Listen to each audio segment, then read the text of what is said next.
Bifrost. We are once again in my kitchen to make yet another geeky treat, and today I'm going to show you my lemon sugar cookie recipe, and I'll also decorate them to look like retro 8-bit hearts. Let's bake! Concerning the final decorations, we're actually going to start with the last step because these take so many hours to set, so it's actually best if you do this the night before you want to make these cookies.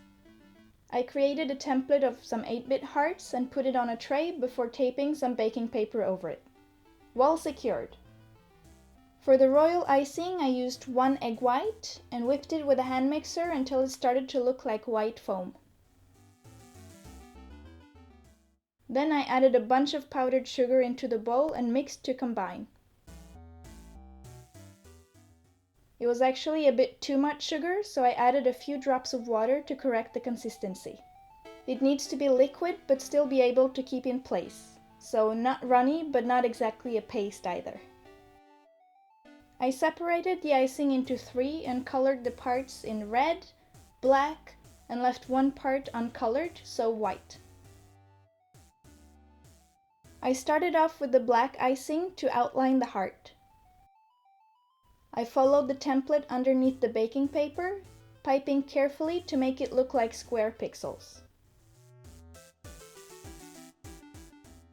Next up, I did the same with the white icing to make the little shine effect on the top left. When this had set quite a while, I went over with the red icing, filling in the inside of the heart, using a little toothpick to drag the icing where the piping bag couldn't do the job.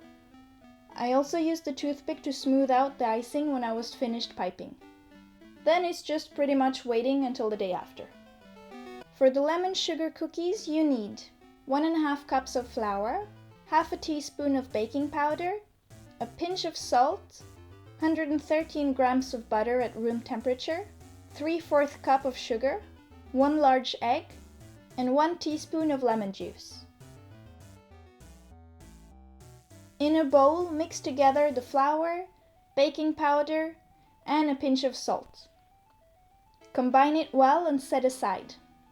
In a different bowl, preferably with an electric mixer, mix the butter until it's soft and smooth. Then add the sugar and power up until it's light and fluffy. Add the egg and whisk again before adding the teaspoon of lemon juice. Now add the bowl of dry ingredients to the batter and mix on low speed. After a while, you might have to stop the machine and use your own hands to knead in more flour if it's too sticky. Work the dough until it looks smooth and doesn't stick to anything. Then wrap it in some plastic wrap and put it in the fridge for about 1 hour. While I wait for the dough, I try to remove the 8-bit hearts from the baking paper.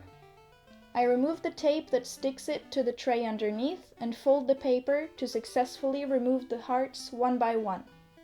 Be very gentle and careful because these kind of decorations tend to break very easily, so patience is a real key on this one. Now preheat the oven to 180 degrees Celsius and prepare a baking tray with some baking paper.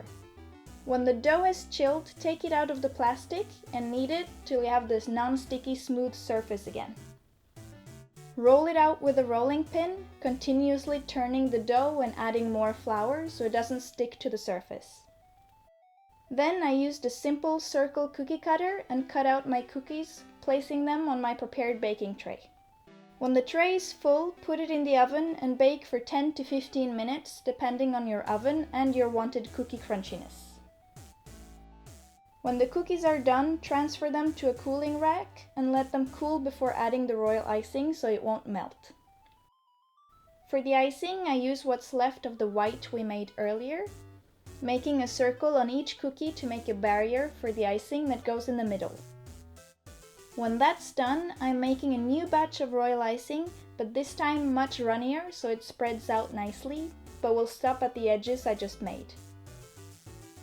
To fill in completely, I used a toothpick again to cover all the little creases where the icing didn't flood by itself. Now just let that set for a while. In the last step, I'm using the red icing from earlier to make sort of a V shape on all the cookies. Then I'm carefully placing the 8-bit hearts on top of it to stick to the cookie.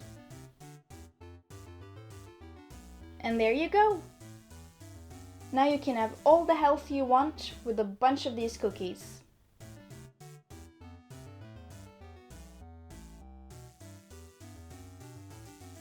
I hope you enjoyed this video. If you did, please put a thumbs up. And don't forget to subscribe to my channel for more content.